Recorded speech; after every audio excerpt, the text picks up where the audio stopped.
biyahe. Dapat pasalamatan.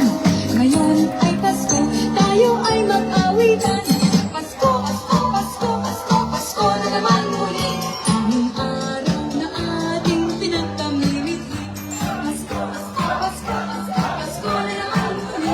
Ang pag-ibig at bahari. At para magbigay po ng kanyang iting mensahe, palakpakan po natin ang naging inspirasyon ng bawat pamilyang Manileño ngayong Kapaskuhan, ang ating mahal na Yorme Isko Moreno Dumagoso. Kaya naman, pinigyan ko kayo ng pinakamagandang host.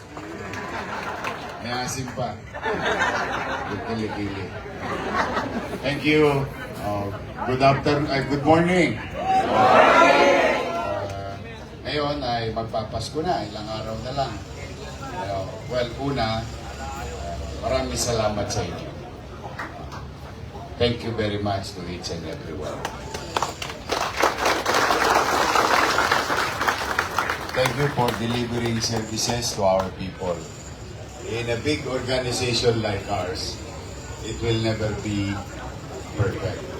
But through the leadership of your director, Dennis Biyahe, siyempre, aalisin natin yung mga bulok na kamatis.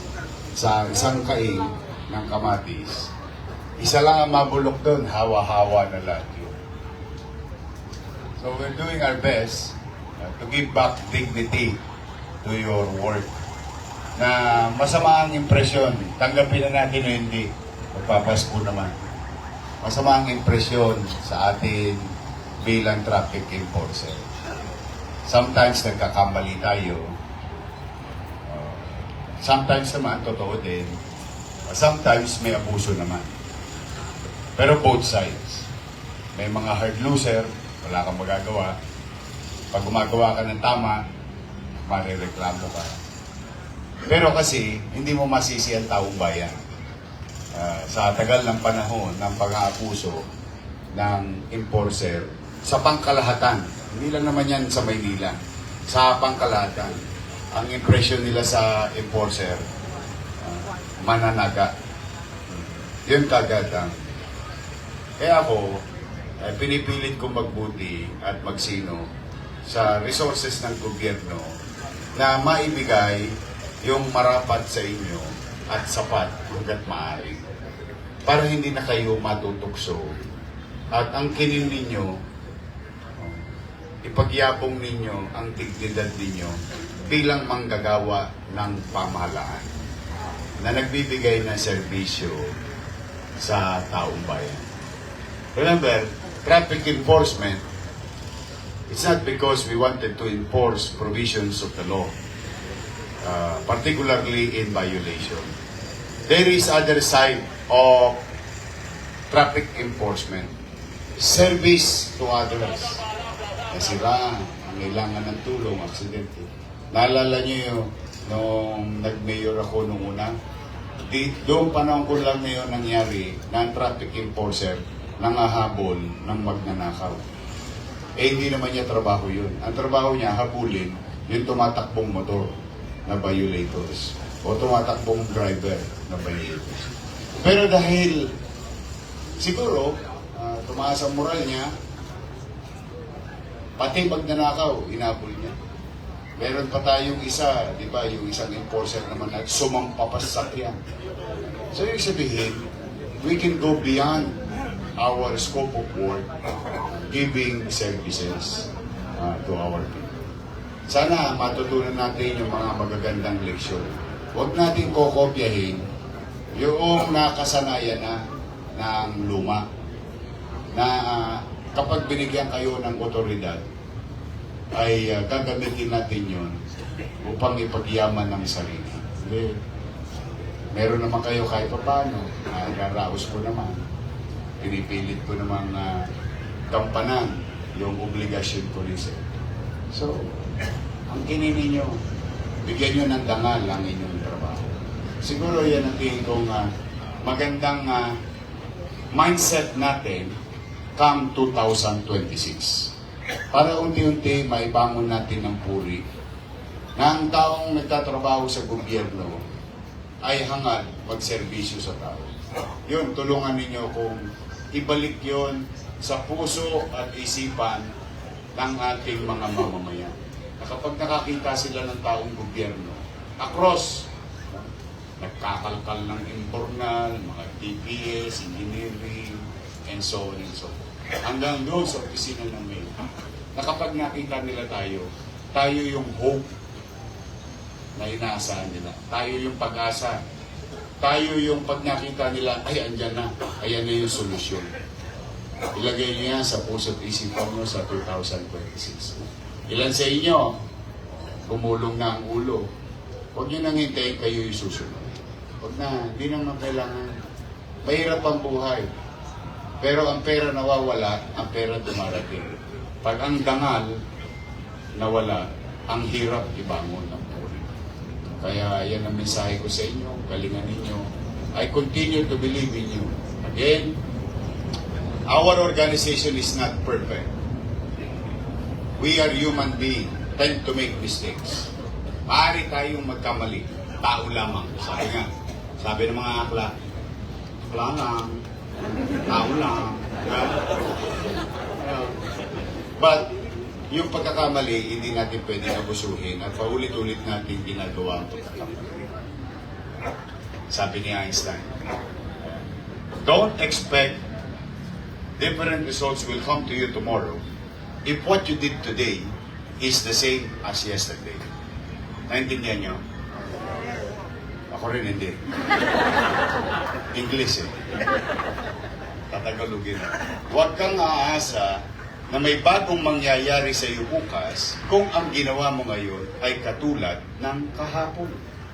Kung ang kinopya natin kawalangyaan, ang ginawa natin ngayon kamalian, at ginawa mo muli, eh walang bagong resulta sa kinabukasan. I believe in you. I believe that you can do the job. And I will continue to believe in you. So, Merry Christmas. At ipaalala ko, pinili ng mga matatanda natin ang diwa ng Pasko. Pagmamahalan at pagbibigayan. Ipakita natin ang pagmamahalan. Kiss mo ngayon nasa tabi mo.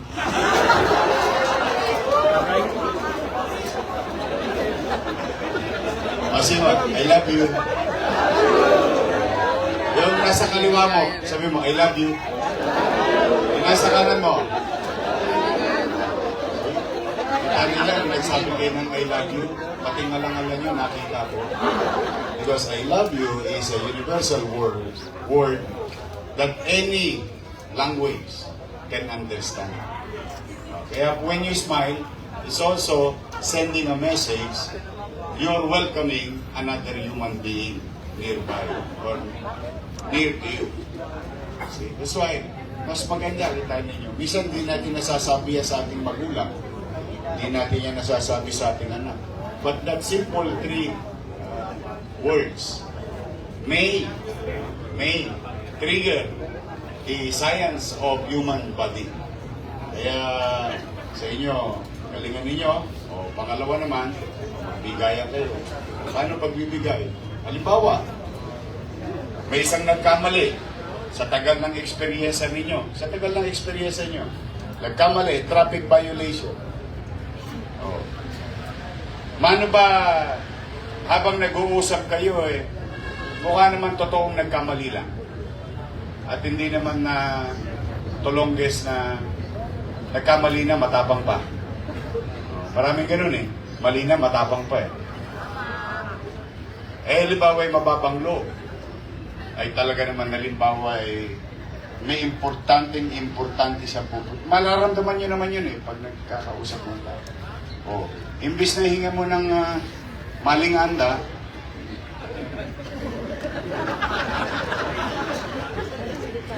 isang bulig, sabay kwento, alam mo, ma'am, ito, dito, 200 lang, okay na. Sa City Hall, 1.5, pipila ka pa, 3 oras.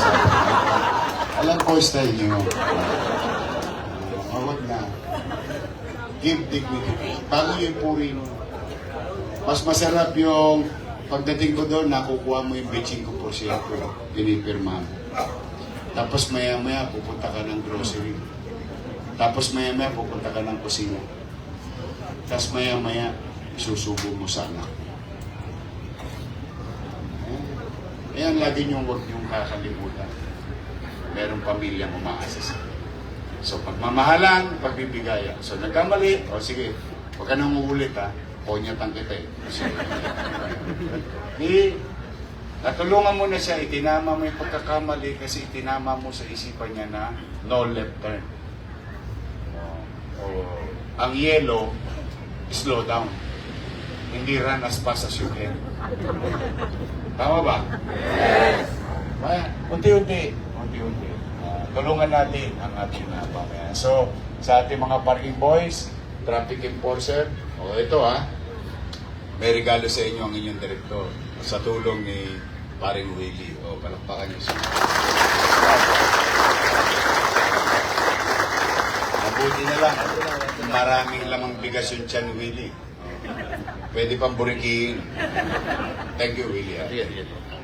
O, tapos, kayo, di ba, J.O. kayo?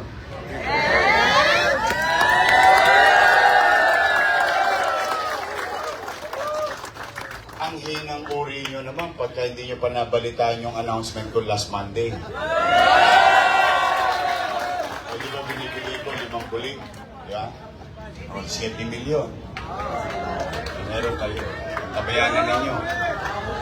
Kawawa lang ang parking aid. Malay nyo.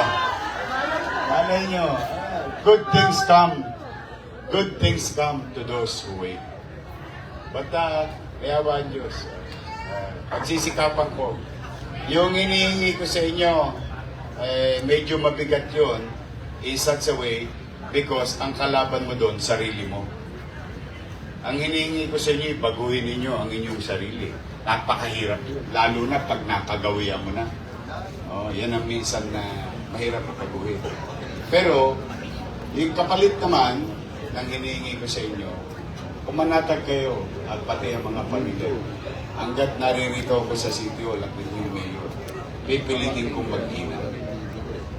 Magsisikap ako, magbubuti ako para may taguyod muli ang mamamayan ng lungsod. Merry Christmas! Happy New Year! I love you. Kita nyo, nag-iitian na naman kayo. Sige, mag-iingat kayo. Pagpalain nawa kayo ng pong may kapal. Ang wish ko, maging malusog kayo sa 2026. Manila! Thank you. Maraming salamat po, Yorme Isko Moreno Domagoso. At sa mga pagkakataon po ito, ang amin din pong taus-pusong pasasalamat sa ating sponsor, Sir Willie Tan. Maraming salamat po.